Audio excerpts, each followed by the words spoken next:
In the previous video we looked at the history of terrorism, and in this video we're going to explore the use of the word terrorism.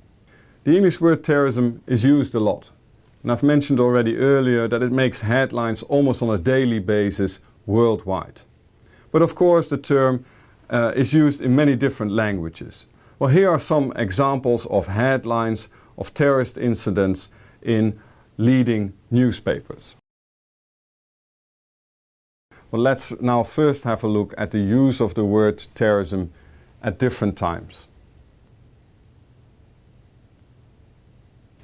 Certain violent acts or attacks that we today might label as terrorist were called something else in other times. To give you an example of the attack or assassination of the 25th United States President, McKinley, in 1901. I already referred to it in a previous video. What did the newspapers say the next day? Well, here you have an example of the Philadelphia Record, a journal that doesn't exist anymore, and that refers to this attack by simply stating President McKinley is shot twice by anarchists. By the way, at that time he was still alive, he died only a few days later. And it also reads, Washington is stunned by the blow. In addition to that, it gives very interesting information. You see a graph, an infograph of that age showing where he was hit. But you will, if you read the whole page, you will not find the word terrorist. So different times, different words to describe events which I think today, the killing of the US president, you would definitely call a terrorist attack. And then there are differences in languages. In my language, for instance, Dutch, the word terrorism is translated as terrorisme. Well, as you can hear, it hardly differs from the English word.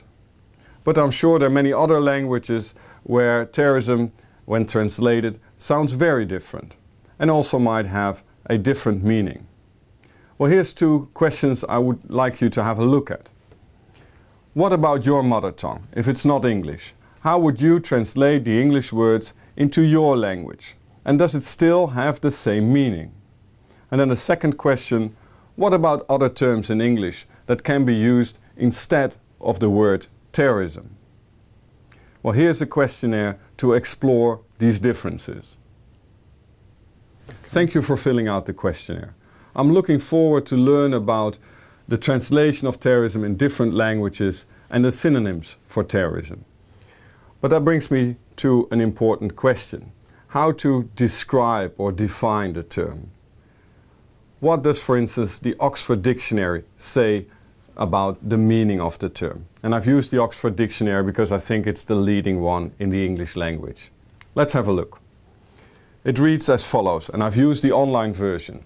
It says, terrorism is the unofficial and unauthorized use of violence and intimidation in the pursuit of political aims. It's a great dictionary, but as with all dictionaries, a description of words is an interpretation. And you and I might disagree about the interpretation they give for the word terrorism. Let's go back and have a second look at it. Again, it reads, terrorism is the unofficial or unauthorized use of violence and intimidation in the pursuit of political aims. Do we agree on this definition? I guess not. I think there's no consensus that this definition is the definition of terrorism. And there's also a lack of consensus among scholars, policymakers, politicians, experts. In fact, there's much dispute about how to define the term. Much disagreement also among scholars. So what did we learn? The English word terrorist is used a lot, but it has different meanings at different times and in different languages. And there's much dispute about how to define the term. In fact, there is no generally accepted definition of terrorism. Why is that the case? That we're going to explore in the next video.